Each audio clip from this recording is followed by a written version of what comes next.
Hello बंधुसकल good morning. मैं आज रातिपुवा गाड़ीखन लै ओलाइছোঁ। এতিয়া 10টা বাজে। 12টা বজাৰ পৰা লকডাউন আছে। মই আজি ক'ত যাম কাকো কোৱা নাই, কিন্তু আপোনালোকক কৈছোঁ মই যে আজি এজনী ছোৱালীক লগ কৰিবলৈ যাম আৰু ক'ত যাম এতিয়ালৈকে কাকো কোৱা নাই। মই এতিয়া চাপৰ টাউনতে আছোঁ। ৰুহুল আমিন আহিব, জয়নুদ্দিন আহিব, তাৰ পিছতে আমি ইয়াৰ পৰা ষ্টাৰ্ট কৰিম। ৰুহুল আমিন আমাৰ ফটোগ্ৰাফাৰ আহিব, আপোনালোকে চাব। আৰু 20-25 মিনিটমান টাইম লাগিব তালৈ যাওঁতে। আমি এতিয়া চাপৰৰ পৰা ষ্টাৰ্ট কৰিম। যদি আপোনালোকে চাব খোজে মই আজি কাক লগ কৰিম, আপোনালোকে আমাৰ ভিডিঅ'টো চাই থাকিব। যিসকলে ছাবস্ক্ৰাইব কৰা নাই এতিয়া ৰংমহল টিভি ছাবস্ক্ৰাইব কৰি দিব অনুগ্ৰহ কৰি। Thank U. ৰুহুল আহি পাইছে। হেল্ল' গাইজ, এতিয়া আপোনালোকক কৈছোঁ আমি ষ্টাৰ্ট কৰিম। জয়নুদ্দিন উঠিলে আপোনালোকে চাই থাকিব আজি আমি ক'ত যাম। অ'কে, আমি এতিয়া চাপৰ এৰিছোঁ। চাপৰ টাউন এৰিলোঁ। আমাৰ কিমান সময় লাগিব ৰুহুল আমাৰ গন্তব্যস্থল পাওঁতে? আৰু 5 মিনিট মান আৰু 10 মিনিট লাগিব। 10 মিনিটছ, অলমষ্ট 10 মিনিটছ। আমি নেশ্যনেল হাইৱেৰে গৈ আছোঁ আৰু 10 মিনিটমান যোৱাৰ পিছত আমি অলপ খোজকাঢ়ি যাব লাগিব, নহয় জয়নুদ্দিন? হয় হয়, অলপ খোজকাঢ়ি যাব লাগিব। আমি 30 ছেকেণ্ড শাল গছৰ মাজে মাজে খোজকাঢ়ি যাম। খোজকাঢ়ি গৈ আমি এজনী ছোৱালীৰ ঘৰ পাম আৰু তাতে লগ পাম তেওঁক দেখিলে আপোনালোকক বহুতে চিনি পাব বুলি মই কৈছোঁ। আৰু আমি তাতে আজি 1 ঘণ্টামান আড্ডা মাৰিম। আপোনালোকে মই ভাবোঁ বহুত এনজয় কৰিব পাৰিব। আপোনালোকক গোটেই ভিডিঅ'টো দেখুৱাম। আপোনালোকে থাকিব আমাৰ লগত।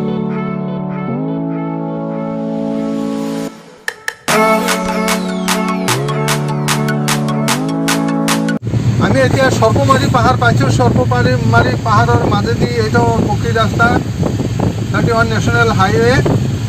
সুন্দৰ দৃশ্য। আমি আৰু অলপ আগত গ'লে ছোৱালীজনীৰ ঘৰ পাম।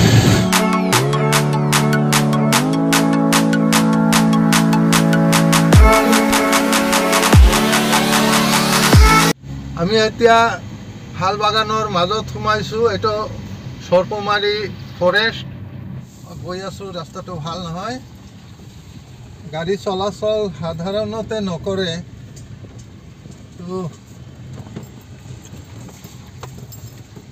বহুত বেয়া ৰাস্তা।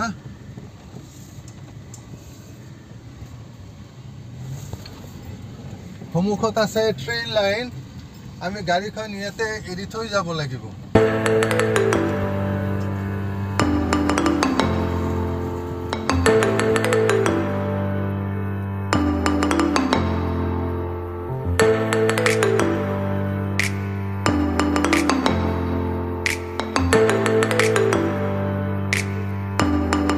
এইখিনি যে ঠাই আহি পালোঁ, বহুত সুন্দৰ ঠাই। সৰ্পমাৰী পাহাৰৰ মাজত চাৰিওফালে শালৰ গছ। এইফালে আপোনালোকে দেখিছে শালৰ গছ, এইফালে নেশ্যনেল হাইৱে, এইফালে শাল গছৰ বাগিচা, এইফালে কি সুন্দৰ ধুনীয়া ঠাই। সন্মুখত দেখিছে এইটো ৰেলৱে লাইন নতুনকৈ হৈছে, আৰম্ভ হ'ব, কমপ্লিট হোৱা নাই এতিয়াও। যোগীগোপালৈকে যাব।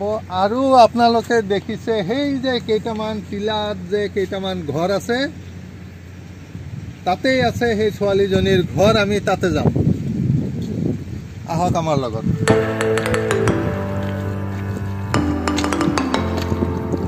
ভিউৱাৰ্ছ, এইটো দেখিছে ট্ৰেইন লাইন নতুনকৈ তৈয়াৰ হৈ আছে। মই কৈছোঁ যোগীগোপালৈকে গৈছে, এইফালে মইনাগুৰিৰ পৰা আহিছে। আৰু আমি যাম এই যে ঘৰকেইটা দেখিছে। কিন্তু কথাটো হৈছে মই আজিলৈকে এই ছোৱালীজনীৰ ঘৰত যোৱা নাই। আজিহে প্ৰথম গৈ আছোঁ। মই চিনিও নাপাওঁ। মই জয়নুদ্দিনক লৈ আহিছোঁ, তেওঁ দেখুৱাই দিব।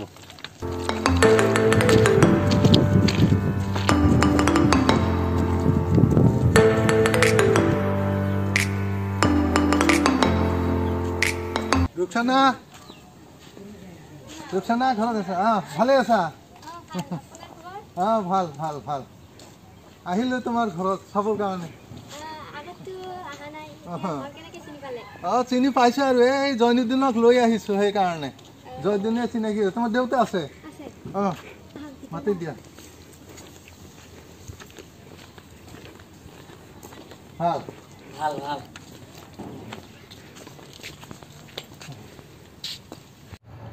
শ্ৰদ্ধাৰ আমাৰ ৰংমহল টিভিৰ দৰ্শক মণ্ডলী আমি আপোনালোকক যিজনী ছোৱালীৰ কথা কৈছিলোঁ সেইজনী ছোৱালীৰ লগত এতিয়া মই বহি আছোঁ আপোনালোকক পৰিচয় কৰাই দিছোঁ যে ৰুকসানা পাৰভিন তোমাক আমি আমাৰ ৰংমহল টিভিৰ তৰফৰ পৰা শুভেচ্ছা জনাইছোঁ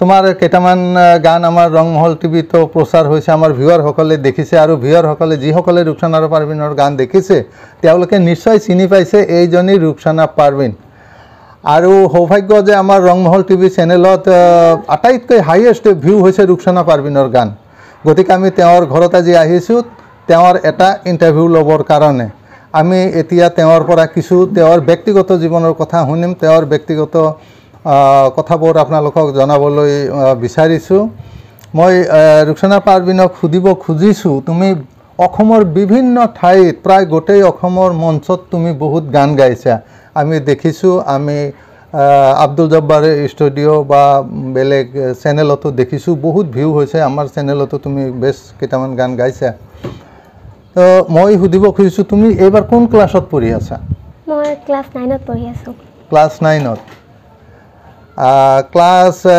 9ত যেতিয়া এডমিশ্যন লৈছা ক্লাছ 8 পাৰ হৈ আহি এডমিশ্যন লৈছা তোমাৰ ক্লাছ 8ত ৰোল নম্বৰ কিমান আছিল 1 ৰোল নম্বৰ 1 তুমি পঢ়া শুনাটো যেনেকুৱা ৰোল নম্বৰ 1 তেনেকুৱা তুমি গানতো ৰোল নম্বৰ 1 গতিকে তোমাক আমাৰ তৰফৰ পৰা আশীৰ্বাদ দিছোঁ যে তুমি এনেকৈ আগবাঢ়ি যোৱা পঢ়াও ঠিক ৰাখিছা গানো ঠিক ৰাখিছা ঘৰৰ কাম বনো কৰা বুলি আমি শুনিছোঁ এইবাৰ ক্লাছ 9ত আছা কোনখন স্কুলত আছা ধীৰঘাট জাতীয় বিদ্যালয় ধীৰঘাট জাতীয় বিদ্যালয়ত পঢ়ি আছে আচ্ছা তোমাৰ মই এটা টিভি ইণ্টাৰভিউ দেখিছিলোঁ সৰু কালৰ এতিয়া নহয় বহুদিন আগৰ তেতিয়া তুমি কোন ক্লাছত আছিলা মই তেতিয়া ক্লাছ 7ত আছিলোঁ ক্লাছ 7ত আৰু ক্লাছ 7ত থাকোঁতে তুমি ইমান সুন্দৰ গান গাইছিলা যে তেতিয়াই সকলোৰে দৃষ্টি আকৰ্ষণ কৰিছিলা আৰু তোমাৰ যিটো কেৰেক্টাৰিষ্টিক দেখিছোঁ তুমি বেছিভাগ গানেই মই দেখিছোঁ ষ্টেজতে তুমি মুখস্থ গোৱা তুমি বহি চাই গাব নালাগে তো তোমাৰ মোটামুটি কিমানমান গান মুখস্থ আছে হ'ব আৰু 200 প্ৰায় 200 হয় আৰু দেখিছোঁ তুমি বিভিন্ন ধৰণৰ গান গোৱা তুমি কি ভাষাত গান গোৱা এতিয়ালৈকে কি ভাষা তোমাৰ ইমান বয়স হোৱা নাই মেচিয়ৰ্ড হোৱা নাই বা তেনেকুৱা যদিও নহয় কিন্তু ইমান কম বয়সতে তুমি ইমান গান গাইছা আৰু ইমান মানে উইথ কনফিডেন্স তুমি গানবোৰ গোৱা যে তোমাৰ গানবিলাক শুনিবলৈ মানুহে ভাল পায় মুগ্ধ হয়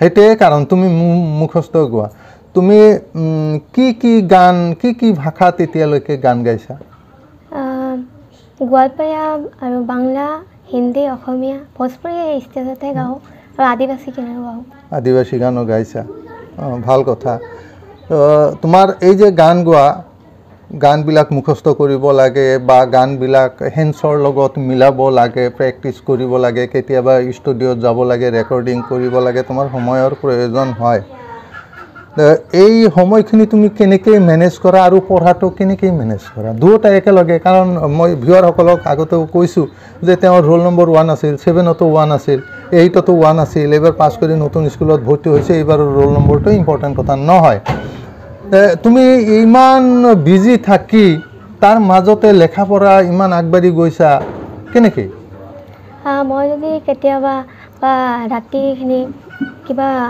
ফাংচন কৰিবলৈ যাওঁ কিতাপখন লৈ যাওঁ ফাংচনতো কিতাপখন লৈ যোৱা ক্লাছত গান গাই পেলাই আহি গাড়ীত বহি পঢ়া নহ'লে গাড়ীতে বহি পঢ়া গান শেষ কৰি ঘৰলৈ আহোঁতে তাতে পঢ়া আৰু তাতে তোমাৰ সেই পঢ়াবিলাক হয় নিশ্চয় হয় কাৰণ তেওঁ নহ'লে ৰোল নম্বৰ 1 কেনেকৈ হ'ব এটা আমি নিশ্চয় বুজি পাইছোঁ আৰু ইমান কষ্ট কৰে তোমাৰ ফাংচন কৰিবলৈ যেতিয়া যোৱা তেতিয়া তুমি তো বহুত সময় লাগে যেনেকুৱা কেতিয়াবা আবেলি ওলোৱা বা সন্ধিয়া ওলোৱা আহোঁতে ঘৰ পাওঁতে কিমান টাইম লাগে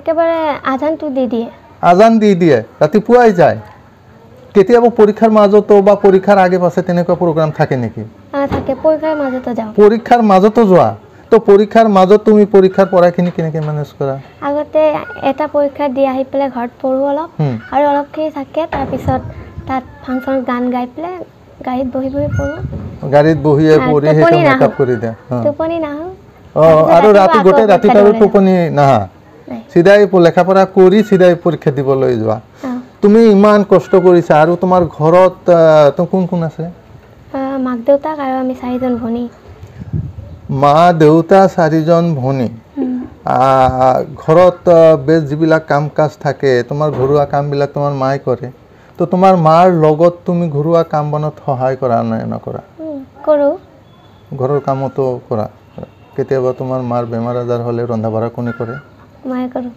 তুমি নিজে কৰা সব ৰন্ধা বঢ়া কৰিব পাৰা পাৰোঁ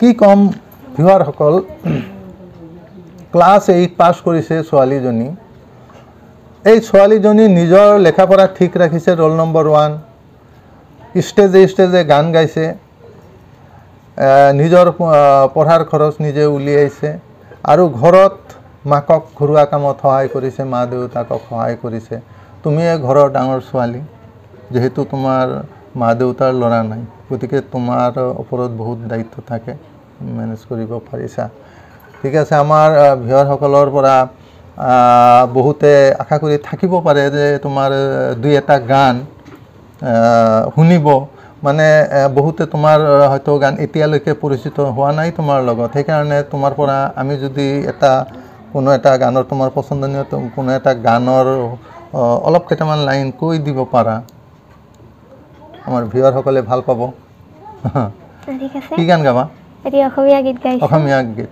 ঠিক আছে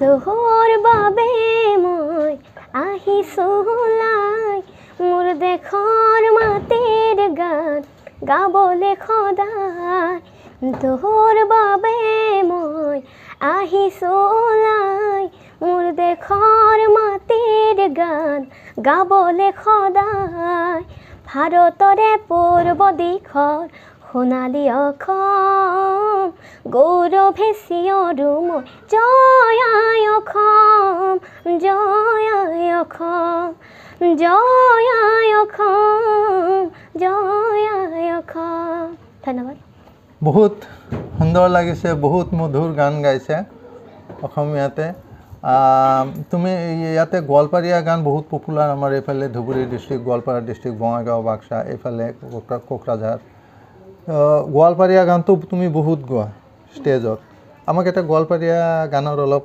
কেইটামান লাইন শুনাই দিব পাৰা জুবিন গাৰ্গৰ এটি দেহতত্ব এটি গীত প্ৰথম মোৰ রচনা তুমি কি আর জানো না সঙ্গে তো কাউ যাবে না সময় থাকিতে কেনে গৌরব ভজিল না মন মোর রসনা তুমি কি আর জানো না সঙ্গে তো কাউ যাবে না সময় থাকিতে কেনে গৌরব ভজিল না মন মোর রসনা বহুত সুন্দৰ তোমাৰ কণ্ঠটো ইমান সুন্দৰ ইমান মধুৰ যে আমাৰ দৰ্শকৰ অন্তৰ নিশ্চয় চুই যায় তুমি ইয়াতে মিউজিক নোহোৱাকৈ মাইক্ৰফোন নোহোৱাকৈ বা উপযুক্ত পৰিৱেশ নোহোৱাকৈ তুমি গান গাইছা মুক্তভাৱে তথাপিও আমাৰ দৰ্শকসকলে নিশ্চয় বহুত ভাল পাইছে তো তুমি দৰ্শকসকলক আমাৰ ৰংমহল টিভিৰ দৰ্শকসকলৰ কাৰণে কিবা ক'বা নেকি শ্ৰদ্ধা ৰংমহল টিভিৰ দৰ্শকসকল আৰু আপোনালোকে এই চেনেলটো প্লিজ ছাবস্ক্ৰাইব কৰিব আৰু নতুন নতুন পুৰণা শিল্পীসকলৰ গান দিয়া হয় আৰু ছাৰে নিজেও গীত গায় আপোনালোকে এবাৰ অনুগ্ৰহ কৰি চাব